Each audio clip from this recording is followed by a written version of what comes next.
And welcome back to the Livingston Parish News Weekly Show, a podcast brought to you by the Livingston Parish News.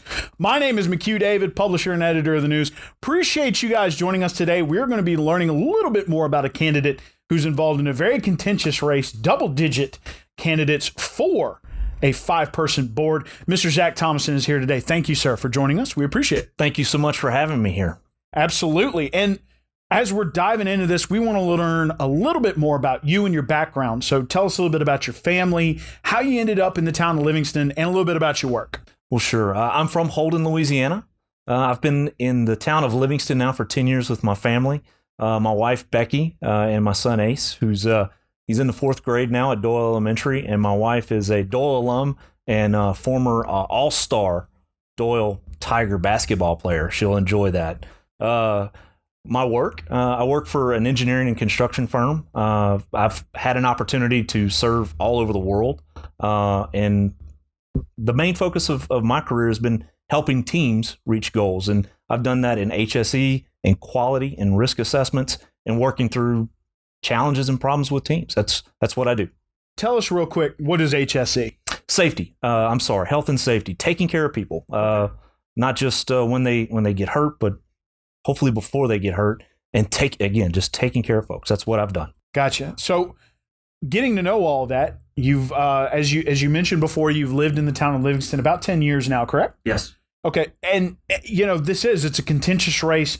There's a lot going on in the town of Livingston. Used to be a small town, kind of a lot of growth coming in the area. Nice. So, again, big race. Why'd you decide to jump in? Well, my why is that my family is the most important part of me. That's my why. After that, jumping into politics is completely secondary. My why is that I have a heart of a servant, and that's what I believe in. And so the contentious part and having 10 people, I think that's a wonderful thing, particularly if you're a resident in a growing town. That's important to have that many people that are that interested in the growth and the prosperity of this place that we live in and we love. So when you're talking about that's your why, it's your family, and you have the heart of a servant, let's talk specifics. What were you doing when you suddenly decided, I want to run for the board? I'm gonna jump in. I'm gonna run for this. Like, what was the mindset there? What was the process? Well, the process for me was watching exponential growth and not being aware of what's happening around me. And that's really on me as a citizen. And so getting engaged, asking questions, and those people that are there now, these are good people. You can't take away from the aldermen are there, our mayor, our chief of police, all of which are up for election. They work hard. And so I don't think this is a contentious thing or that we're running against. I think there's 10 people running for the town. So, and it's always good to have options. Absolutely. So it's going to be a tight race. 5 people selected. What did it make you feel when you went to the clerk of court's office that morning in early August and signed up for this race? What was the feeling as you finished signing, submitted your documents, qualified for the race, and walked out? When I walked out of there, I could tell you walk in, it was humbling.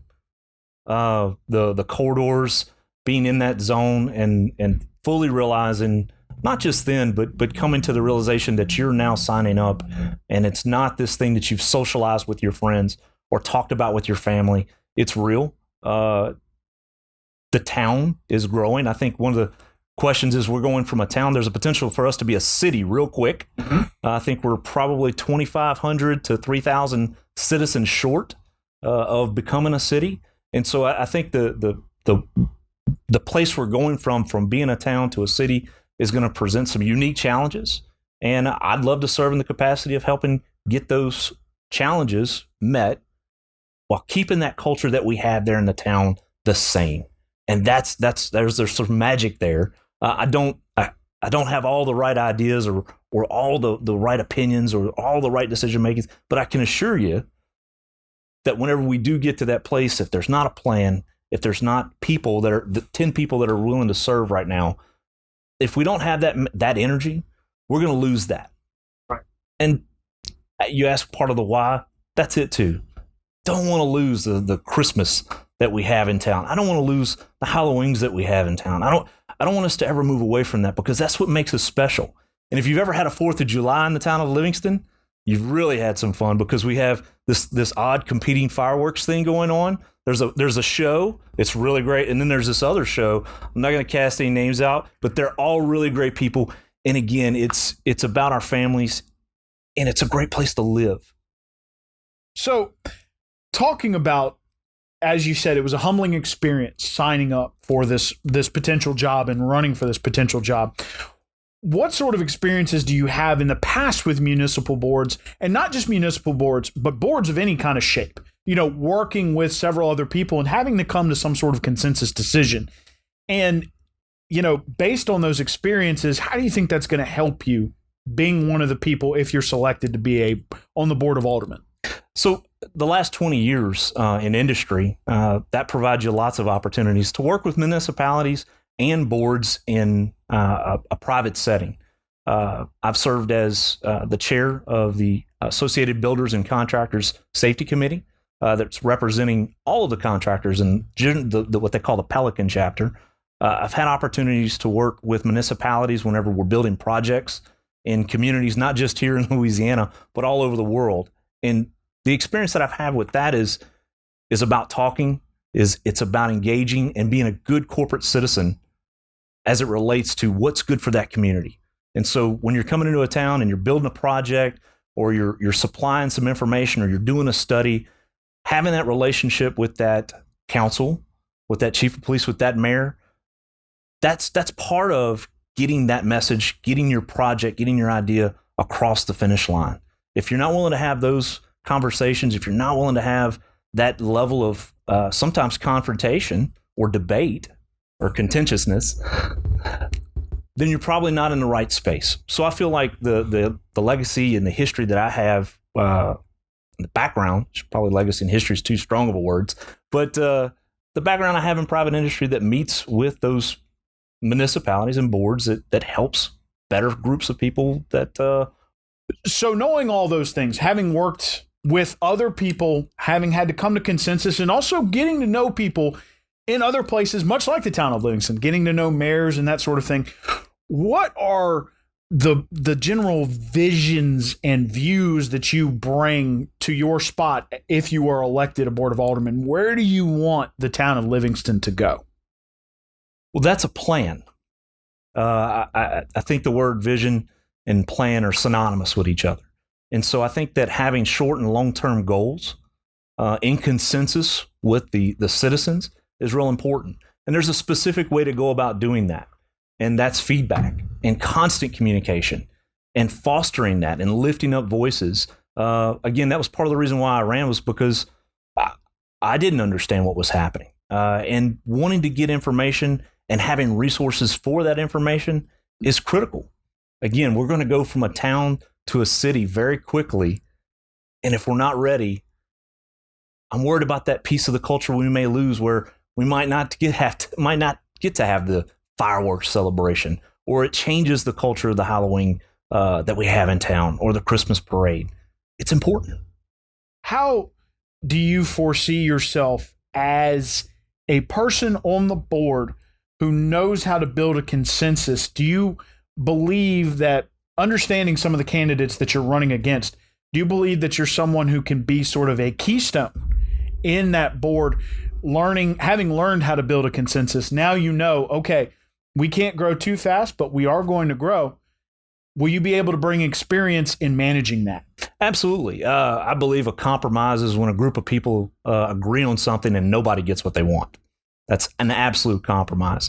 And so when you bring that level of energy, you're fostering communication with the citizens, you're getting the feedback from your fellow board members, the mayor, the chief. Getting that consensus becomes easier, and the right idea wins. Not your idea, not 2 out of the 3 ideas, the right idea.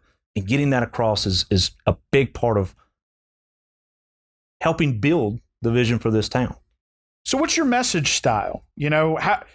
Let's say that you have an idea of your own. You're not necessarily looking to be sort of the mediator or the keystone on something specific, you have an idea. Mm-hmm. How exactly are you going to present that to the other board members and the mayor and the chief of police? How are you going to sell that? I would say that my style would be persistent, unfortunately, sometimes too persistent, and sincere. And so there's always going to be issues. There's going to be things that are going to come up. That doesn't change how we treat each other. That doesn't change how we respond to each other. That shouldn't change how we work with each other. Manage those issues. Get the baseline down. Let's understand where the track is going. We'll understand what's happening in the town, what businesses are coming, what infrastructure do we need. Again, foster that communication. Get the best ideas. I think community planning is a huge part of this, like you would any business, having short and long-term goals that exceed very, very much so the election cycle. That's not what this is about. It's about what do we want to do now, getting that idea out on plan, getting support to do that, and then matching legislation that supports those ideas. Not now we have a new business. How do we get the infrastructure around it? That's cart before the horse. Let's get a plan together. So talking about, getting on that board, that's your style. You also have this past experience with building a consensus and things of that nature. You've mentioned a couple of things. We don't need any kind of 5-point plan at this point. That's for your website. But we are interested in what are some of the things that, and we'll start with Livingston does well that you would like to see fostered and made better, and what are some of the things that can be improved. So let's start with what the town's doing well right now. Our town right now is doing extremely well with its culture. It's our community. And so you're right, I'm not going to give you a 5-point itemized plan about what's going on, but I think what we do well and what's so special about the place is our community. What do we need to improve upon? Again, I keep going back to the plan, McHugh. It's so important to start with that fundamentally. So where would the first place I would start is getting a committee that I think we have those right now that are in place.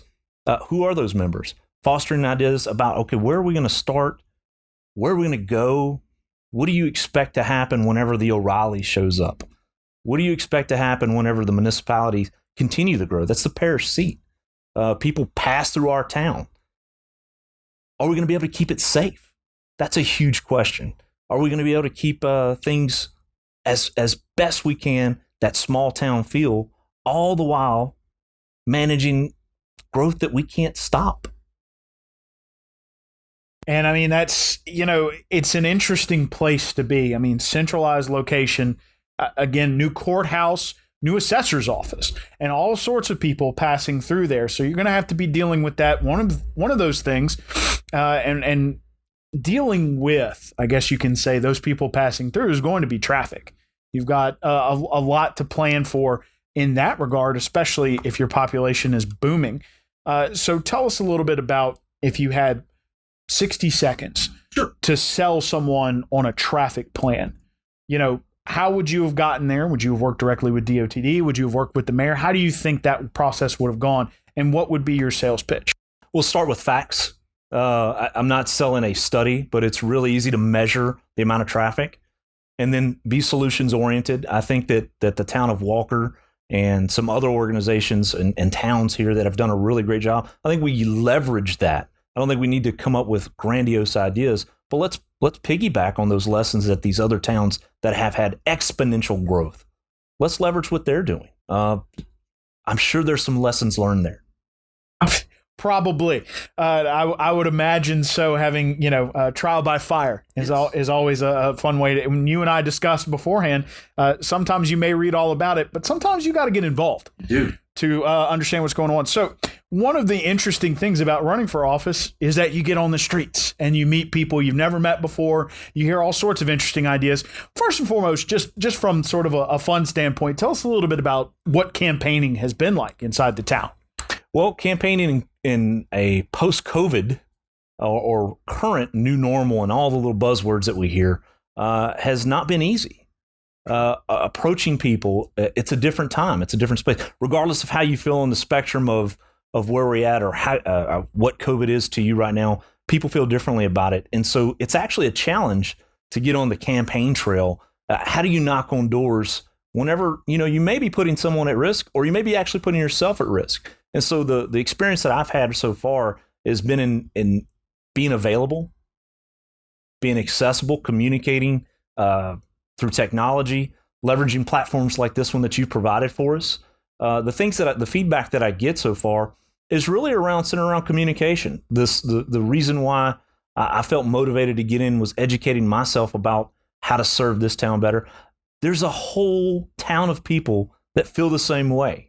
They may not demonstrate it by running for office. They may not demonstrate it by being at every town meeting, but they sure are out there for the Christmas parade. Right.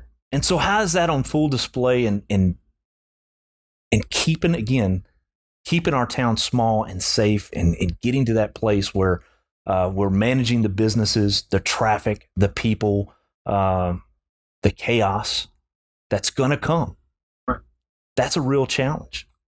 So, when you're talking about campaigning, and it is a challenge during this COVID period, you've talked about consensus building and learning new ideas. Is there any kind of common threads that have peeked their little head out as you've been campaigning and talking to different? Sure. I've typically heard things about roads. You typically hear about infrastructure, and you hear about safety. If you pay attention, like I do, to your newspaper, you'd find out that here recently we've had some significant arrest. We've had some significant trouble right there in our little backyard, and it's here. It's visible. And I think those are the things that I've heard more often than not, that, how are we managing drainage? Well, what's the plan? How do we manage draining? And getting that out in front of the public, and being able to have that in full color. Right. This is how we're doing this. This is when this ditch is being dug. This is when this culvert's going to be in place. This is how the drainage flows in the town. Having that actual illustration, I think, would help us a lot. And again, just communicating what's happening in town, critical. Getting those ideas out to the public, trying to build that consensus, not just among board members who are representing the public, but making sure that you keep your voters informed as well. So, pulling all that together, I mean, you're looking at it as, again, you mentioned it, 10 people, 5 spots. Let's ask the question, why should the citizens of the town of Livingston pick you as one of their votes? I want to do the job first. Second, I want to do the work that I'm talking about. And so in a time period that we have here with this interview, being able to detail plans, we can talk about that. But I'm willing to do the hard work that gets those plans on paper and outside with a shovel. Last thing, I'm willing to be held accountable. Absolutely be held accountable for everything that I've said on the show here and what we do over the next 4 years. And so November 3rd, I'd ask for all the citizens of Livingston, one, to vote. It's an important election year. And whenever you're casting those votes, if you would, Zach Thomason, just touch that button for me. And he would appreciate your vote. He is one of 10 running for 5 spots on the Board of Aldermen. We can't say it enough. There's an interesting turn going on in the town of Livingston. Again, all 3 major are 5 seats for y'all, and a mayor seat and a chief of police, all up for election this November. We've had Mr. JT running for mayor. He's been on the show before. We do appreciate you, sir, Mr. Zach Thomason, taking time to talk to the citizens of the town of Livingston, giving them about 20 minutes of your time to really talk about the things that you outlined, which includes doing the job, wanting the job, and wanting to be held accountable. So thank you, sir. We appreciate you taking the time. Thank you. And one last time, my name is McHugh David, publisher and editor of the news. Appreciate you guys joining us for the Livingston Parish News Weekly Show. It is a podcast brought to you by the Livingston Parish News. We are on Facebook, Twitter, LinkedIn, Instagram, and YouTube. We are once a week in print on Thursdays at $7 a month to get that in your mailbox. We are also online, www.livingstonparishnews.com. These podcasts are free online. You can find audio and video versions to your liking. One last time, I do appreciate you all joining us. We will have more of those who are running for the Board of Aldermen in the town of Livingston coming up in the coming days. Please check out those podcasts, please, it is important. As Mr. Thomason mentioned, it is important to vote. It is very important. No matter how you vote, please vote. Please go out and vote. We have about 110,000 adults in Livingston Parish, only 84,000 registered to vote. So please remember, probably can't register for the November election. That has passed, but register to vote. It is always important, or you can't complain. Appreciate you guys joining us, and we will see you next time.